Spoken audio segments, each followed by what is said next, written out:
I love the power of testing in production. I know there's a lot of people hesitant to do that, but as we get to bigger and bigger environments, it's not always realistic to have a staging environment that's anywhere close to production.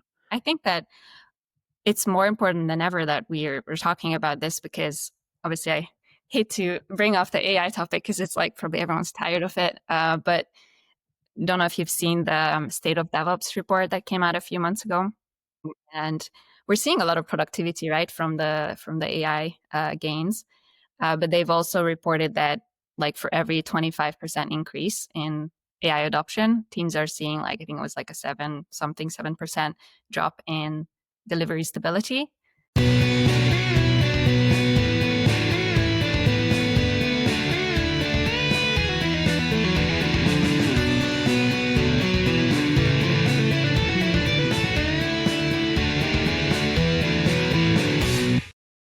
Hello, Melinda. Welcome to the podcast.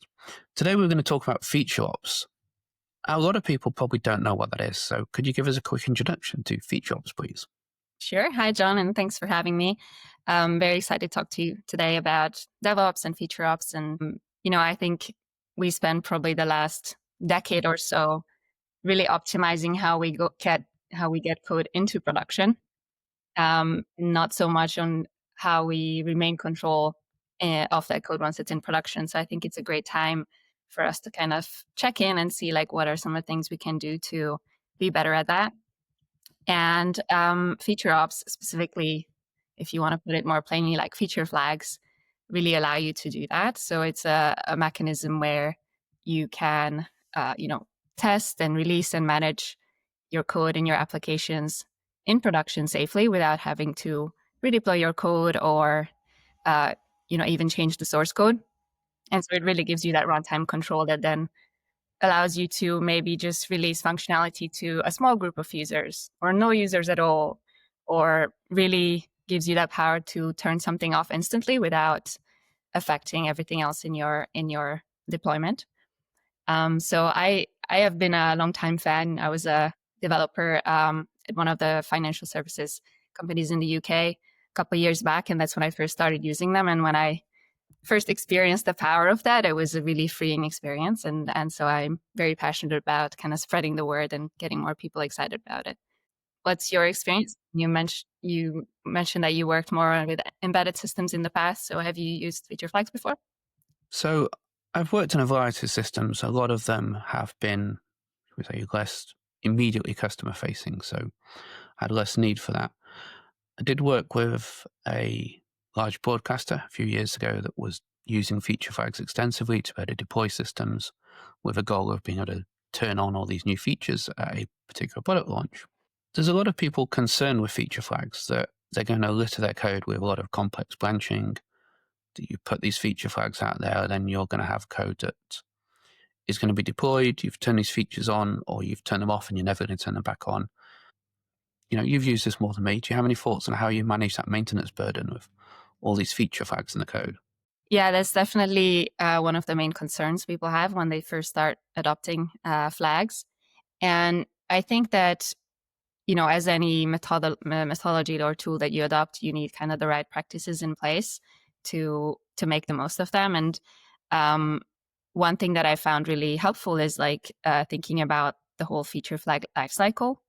So like when a feature becomes an idea, and then how it goes to production and kind of beyond, and when it's time to clean up that flag. So if you have that lifecycle process, let's say each flag has a very descriptive name and a description and is tied to the work that created it, maybe a Jira ticket or some other tooling, and it has an expiry date, and you are very disciplined about making the flag cleanup also part of your, say, definition of done, or when you conclude that feature, then the whole cleanup process and kind of managing those flags becomes a lot easier.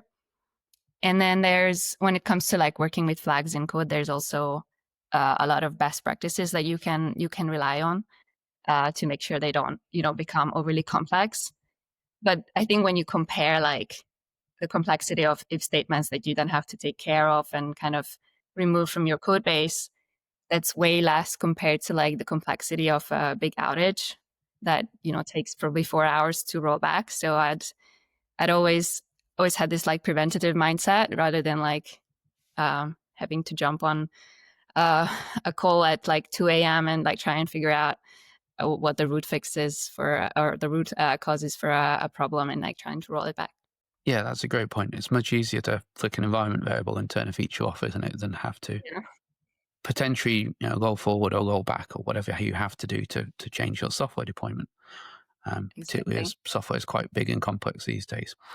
You mentioned best practices there. Is there any resource you can point people to for where they can go and see what these best practices are, refer to a checklist or refer to some documentation? Yeah, I'm also a technical writer, so I love this topic, and I wrote a couple of like in-depth guides that I can share with you. That if you'd like to put in the show notes, we can share that way. But basically, my key takeaways is that as a lot of the coding best practices that you use in whatever application or process apply here as well. So you need to use really good naming conventions. Definitely don't want to like recycle feature flags. So like the, reuse, reduce, recycle methodology doesn't apply here. I don't know if you know this meme where there's like an image of a light switch, and underneath it says, please don't turn off the light switch because it also operates the elevator. It's one of my favorite memes, but it's a good analogy for this one. Like everyone hates a feature flag where it's like 6 months or even years old and no one knows like what exactly it controls or who owns it. So like having that very clear boundary of team ownership or however you organize flags in your company, and making sure that one flag does one thing only rather than like managing different uh, experiments or different iterations of the same experiment even. So um, also we tend to recommend having one central place in your application where you define those flags. So like whether that's an enums file or a constant or whatever type system makes sense, and having that single source of truth across your company. And if you're working with like an SDK, then obviously like having an abstraction layer that helps you like do proper error handling and define how you handle things like feature flag variants, and that you have a very consistent way of working with them. Those would be probably my top kind of recommendations. Okay, awesome. Thank you. You mentioned a couple of things now in the last couple of comments that I find really interesting. You mentioned experiments, and you didn't use the word, but you basically described doing a Canary release. Can you talk a little bit about how they can be beneficial for both of those and why somebody might want to do that? Yeah, so I think of like Canary releases or blue-green deployments as more like deployment strategies that manage like which version of your application is running. And feature flags are, a runtime control within a single running version. So I think of them as kind of competing strategies or complementing strategies rather than like something that you'd have to decide between. And um, it's really that runtime control that feature flags give you that maybe a deployment strategy is has a slightly different focus in my mind.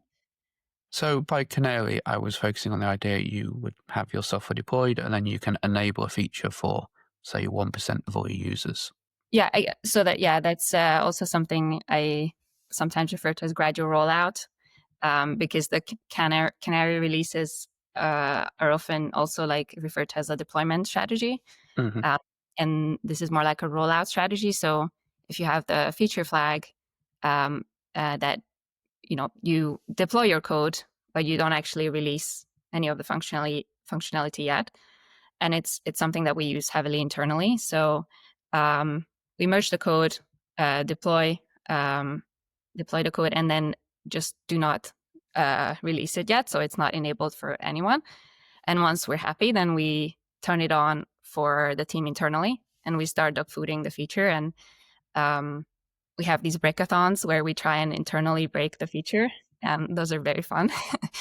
And once we're happy and things are looking good, then we turn on the feature for, let's say, 10% of our smallest customer group, and then wait some time, monitor the metrics and some of the performance KPIs that we care about, and take into account any customer feedback or any business feedback that we get. And if things are looking good, then we progress to say 50% of a smaller customer group and gradually kind of reach like a full release.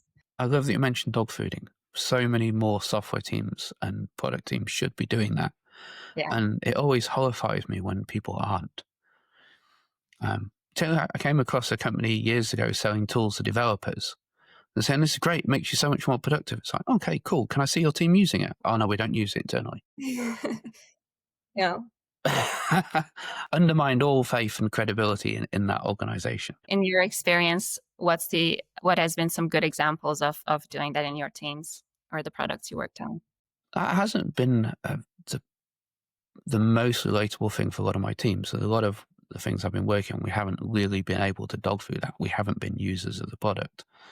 So, but I certainly think it's been good where we've had internal teams that were going to use it to get them involved earlier. And it's not as good as if you were using it yourself and suffering the pain of using it, because, when you actually have to use it yourself, you're more inclined to fix those little bits of friction and you're going to notice those things. And that little thing that's irritating when you do it every day, if you're then doing it 10 times a day as a developer, you're going to notice it far more and you're going to fix it.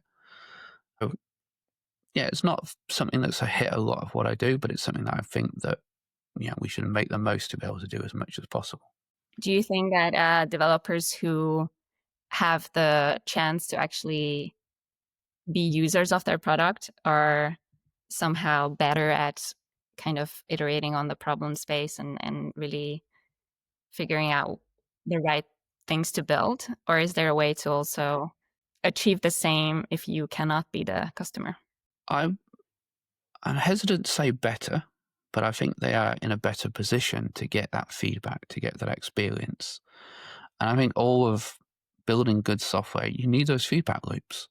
So the shorter you can make that feedback between what do I build and what does the user feel using it, or what are the friction that they have using it, the smaller that feedback loop, the better product you can build. So yes, if you are the builder and the user, you've got a very, very tight feedback loop. If you're the builder and your system, like some of mine have, get used by an internal team, that's used by an internal team, that's eventually shipped to the customer 4 teams away, that feedback loop is very, very long. And it gets quite hard to get the feedback. And I have to admit, some of my more recent jobs have been like that. We've been building internal tools where the end user is several degrees away. And I miss that. I miss talking to the customer and actually having that feedback loop. Again, that's probably why I like things like TDD, because I'm getting that instant feedback. Yeah. On feedback, you also mentioned experiments. I think that that's quite useful and something that I don't hear many people talking about with feature flags.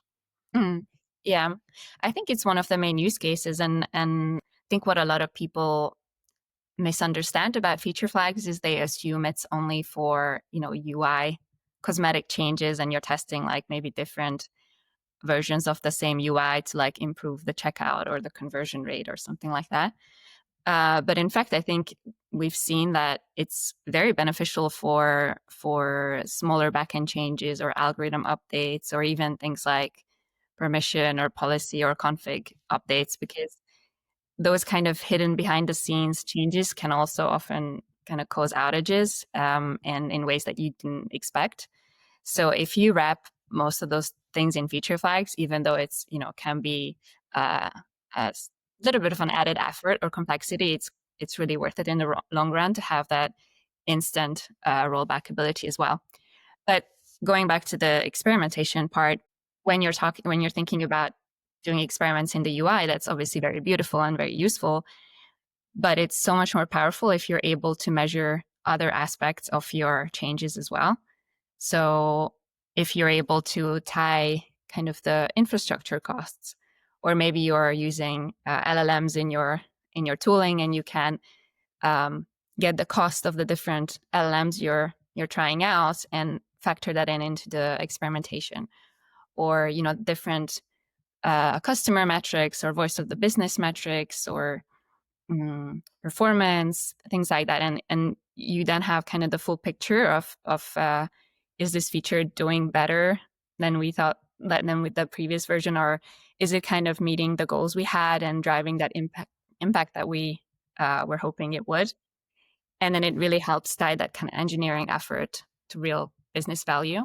I like that approach. So you could use your experiment not just to, can we convert more people this way, but if we push 10% of people to this different LLM model, do we reduce our costs? Do we increase whatever metric that we're aiming to improve for the user? Or okay, I like that approach. Now, you mentioned outages there, and we had a brief chat beforehand.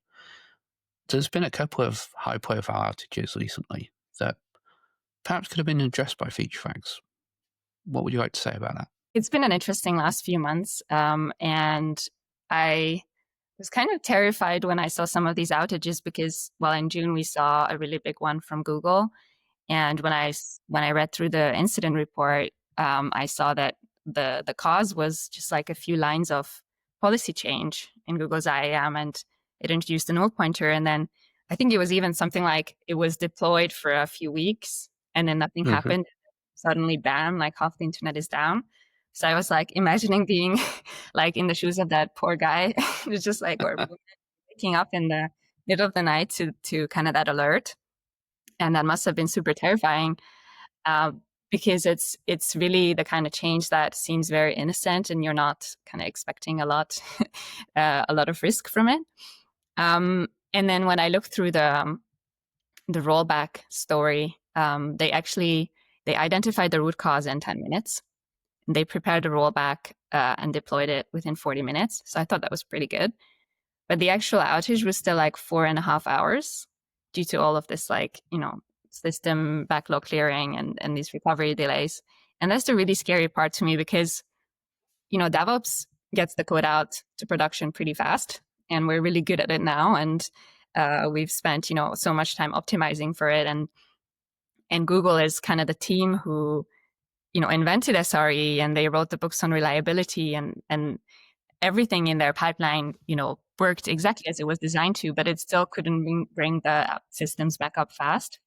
So it's clear to me that you kind of need to complement those approaches with something that's more instantaneous. And in their incident reports, they actually say that they typically use feature flags for a lot of functionality, but not for changes like this. But then going forward, they really will be implementing feature flags and putting major changes behind flags. And a similar story was like just a couple of days ago, we had the Cloudflare outage, which I think was, if I remember correctly, some kind of configuration update that ended up like being 5.5 hours of downtime for them. And the same story, like, very minor backend change. No one expected it to be risky. And in their incident report, they're also talking about like committing to using more kill switches in the future for changes like that. So yeah, it's good to see that, people are advocating more and more for this practice. And yeah, slightly scary that these things can happen, and just hoping that, maybe more of this feature ops practice is going to help with that. Yeah, that would be very positive if we do see more of that adoption.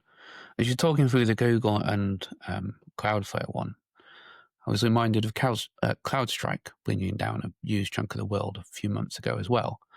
And again, that was a fairly simple bit of code, I think, but data change that wasn't expected was pushed out, and they just had no way of stopping anything. So again, this, are doing a Canary release, deploying to a small group, feature flags would all have been there to stop that cascading into such a big problem, or enable you to roll it back potentially earlier. Okay, so we talked about some of the different things you can do with feature flags. Are there any benefits that we haven't hit on? I love the power of testing in production with feature flags, turning, as we briefly touched upon, like this dogfooding concept of turning something on just for your team internally. But I think that's one of the most powerful aspects, because as our systems are getting more and more complex with more dependencies and kind of usage behavior or patterns or traffic patterns, data shape that you cannot predict and simply cannot replicate in like a staging environment, it's becoming increasingly harder to catch those kind of silent bugs in staging. So being able to have something live in production and then, have that gradual rollout. And then if things go wrong, like an almost instantaneous surgical rollback. So you just remove the faulty thing without having to roll back everything is definitely one of the main ones. But you can also use feature flags for, I probably wouldn't recommend it, but you could use it to like as a permission flag almost. So like maybe you have different customer tiers or you want to segment your application somehow. You could, show certain features to only users who have that flag enabled. I would recommend that if it's longer than a couple of weeks of functionality that you need, that you actually build it inside your application logic rather than use flags for it. But it is one of the use cases that I see sometimes. And then it's very useful for bigger like configuration updates or algorithm updates as well that are kind of behind the scenes. So these operational changes. Cool. That's a great point about testing in production. I know there's a lot of people hesitant to do that, but as you say, as we get to bigger and bigger environments, it's not always realistic to have a staging environment that's anywhere close to production. The sheer size, and you won't have, even with simulators and so on, you're not going to be able to generate the sheer level of traffic and the complexity of that traffic and the complex timing that you would get on having millions of real world users. Exactly. Yeah. And I think that it's more important than ever that we're talking about this, because obviously I hate to bring off the AI topic because it's like probably everyone's tired of it. But don't know if you've seen the State of DevOps report that came out a few months ago. And we're seeing a lot of productivity, right, from the AI gains. But they've also reported that like for every 25% increase in AI adoption, teams are seeing like, I think it was like a 7% drop in delivery stability. So like, speed is up, velocity is up, but also like the reliability is down. And that scares me a little bit because as we're, deploying more and more code and it's reaching production faster than ever, and teams have like these different ways of working with AI. So sometimes I personally have like a Claude helping me a lot with kind of sketching out the problems and getting code to production faster. But I know some of my teammates, they're using it more for reviews. And so it's like everyone's doing their own thing. And we don't really have a system for how we're handling kind of this AI generated code. So I think we need to apply the same principles there. Like if AI is generating a lot of your code, AI should also wrap those code in feature flags so that when you're getting to production faster than ever, and maybe you're not even as aware of what the specifics are of the code that is being deployed, having that power to turn it off is still really useful. So I can imagine somebody listening to this thinking, wow, my application's scaling. I've got more and more code going into production. And you want me to put a feature flag around everything. I'm going to end up with like 397 feature flags. How the hell do I manage all that? So what advice do you have to somebody thinking of how do I manage having hundreds of feature flags? I would say that one way I would do it is using the instructions file or, the AI tooling, call it something different, but you can define these system level rules and you can tell your coding assistant or agent or whatever you're using to rely on a very specific set of best practices that you adhere to. And it could be anything along the lines of like review current flag usage in terms of like what the naming conventions are, evaluate if the change needs to be wrapped in a feature flag or not, and then see if there's an existing flag that should be reused or if you should create a new one. And then, like the same practices that you would apply as a human, like embed that into how the assistants are working with the code as well. And I know that a lot of feature flag providers also have things like an MCP server that does all of that like automatically for you.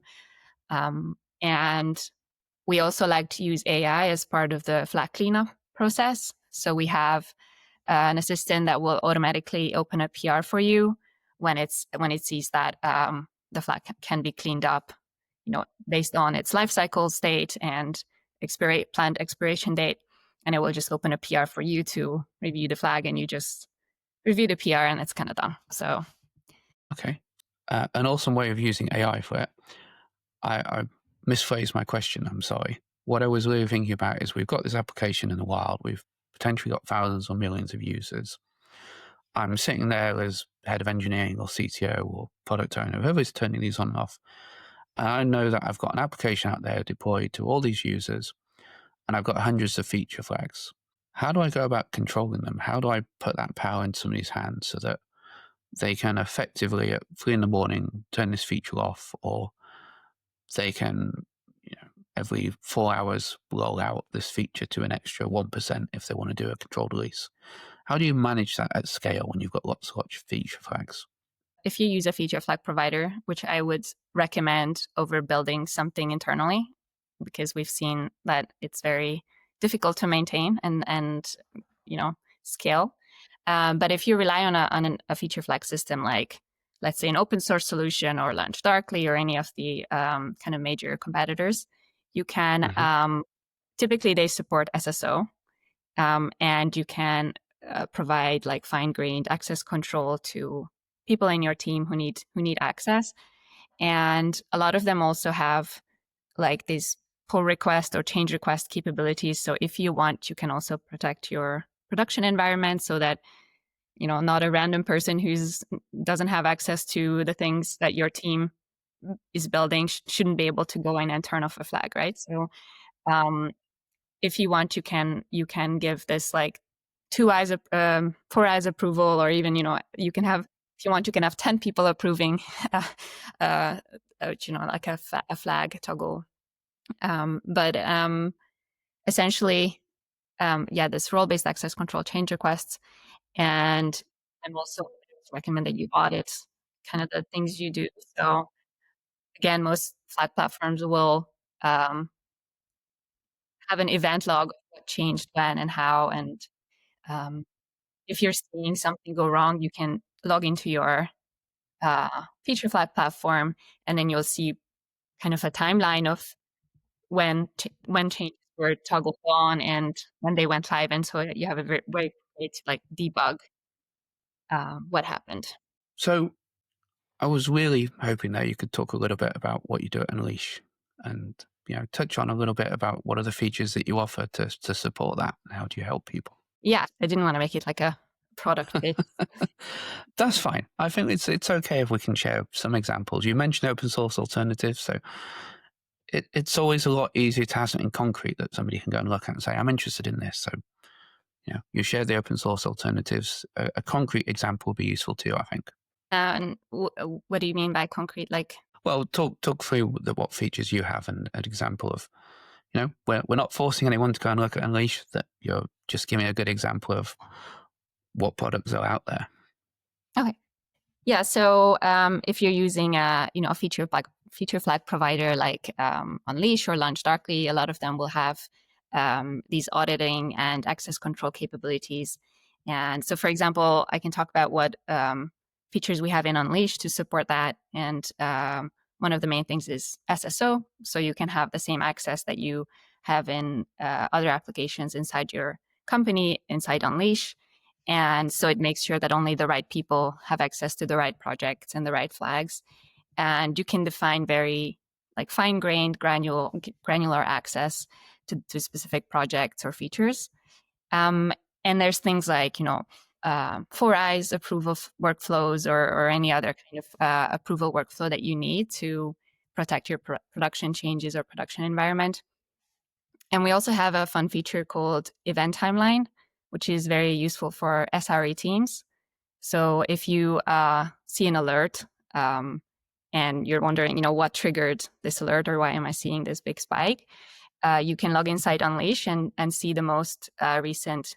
I think you can zoom into like 1 hour or even 24 hours of changes, like who toggled what flag and like the details of that flag, so you can quickly identify what might be causing an issue and like who to talk to kind of figure out what to do next.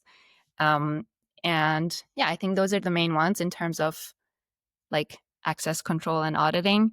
And it's very useful for teams like financial services or healthcare insurance providers who need this auditing capability. their applications. And often I'll see them like doing an integration with ServiceNow or something behind the scenes to really have that very detailed, granular log of who changed what and when and why. Yeah, I like that. That sounds incredibly useful. When I've seen teams using it in the past, it's been, there's a little store like on AWS, they're using something like SSM. But Mm. that still means that it needs a developer with production credentials to go on and set the flag. You don't necessarily have an audit log who's done it. You can't see when it changed.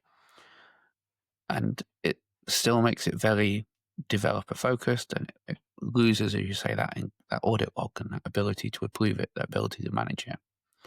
So I think those features are great and make it very, very useful.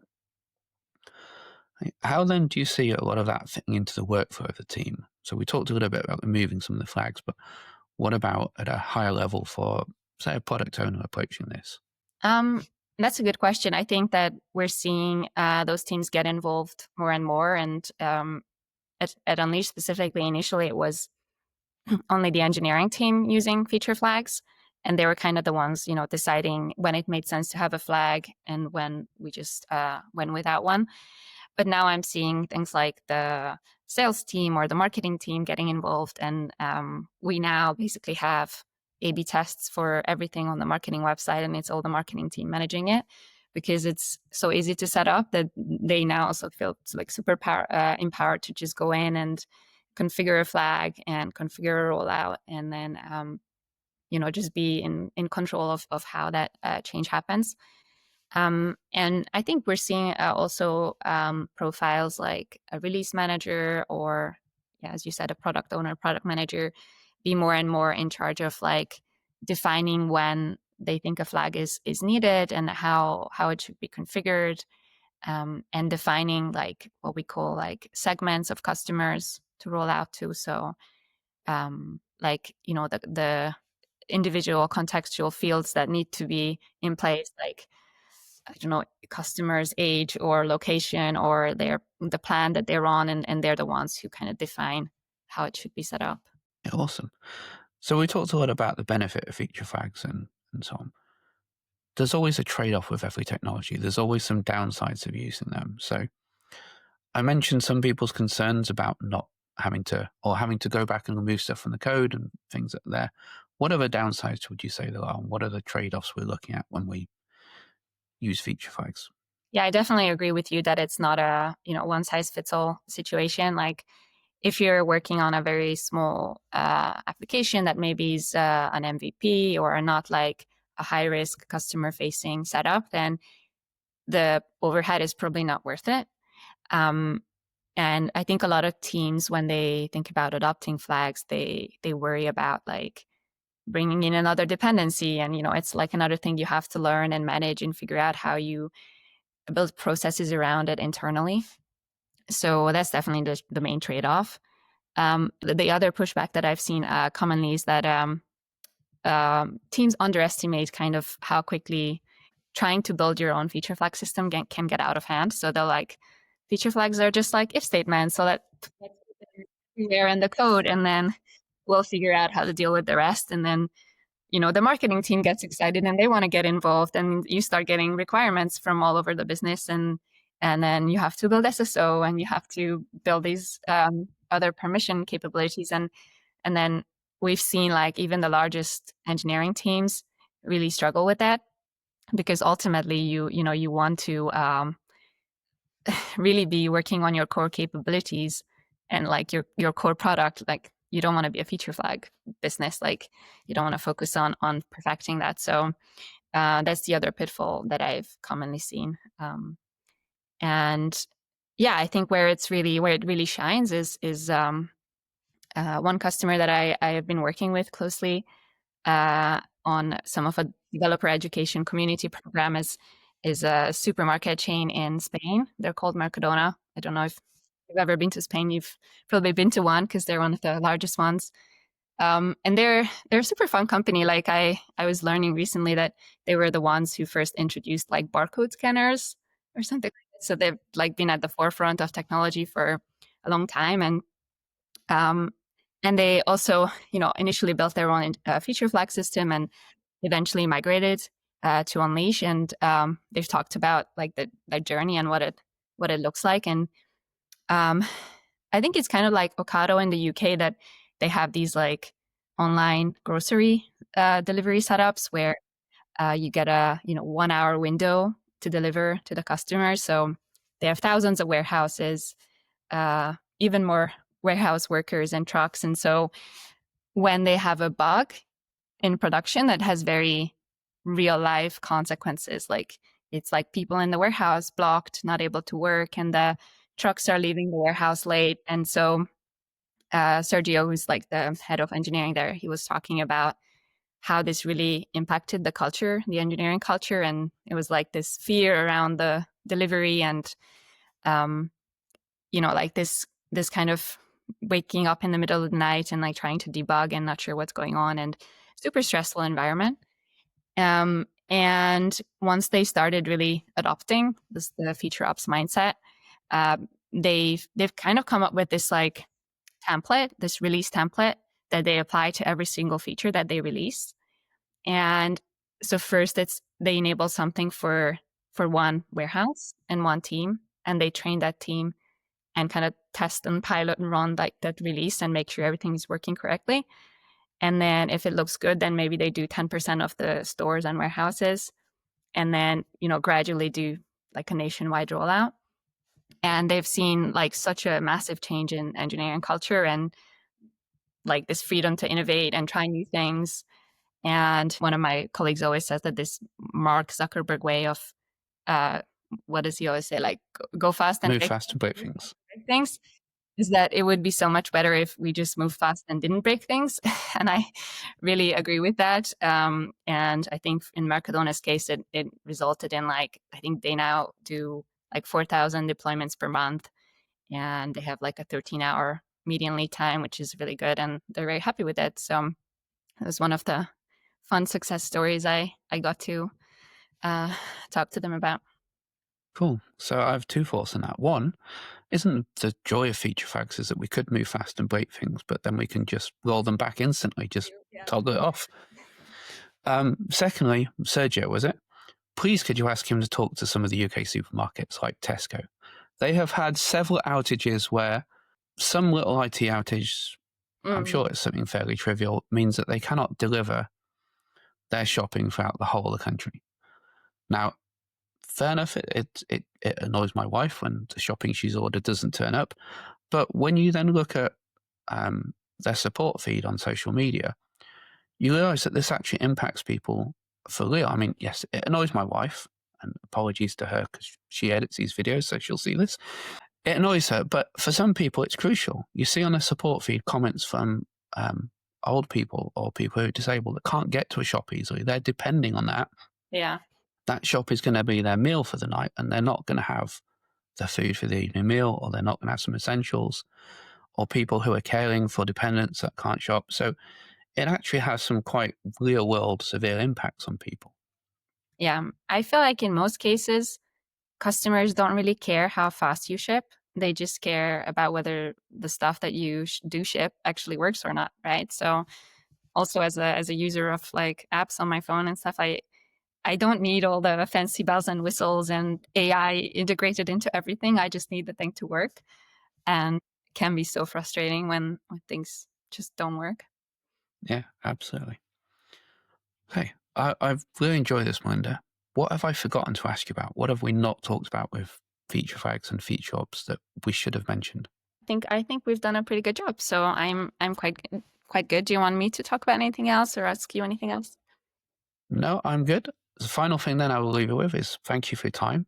And if anyone wants to learn more about your writings, about Unleash, how can they contact you? And don't worry about spelling the URLs, we'll put them in the show notes. But what's the best way to reach you? So you can reach out to me on LinkedIn, but also if you visit the Unleash blog or the Unleash website, then you'll find a lot of my guides and tutorials there. And yeah, just feel free to reach out to me directly as well, and I can point you to the right resources. Awesome. Thank you very much, Melinda. It's been a pleasure. Thank you, John. I hope you enjoyed that episode of Coding Chats. If you did, please like and subscribe. And feel free to check out these other videos on a similar topic.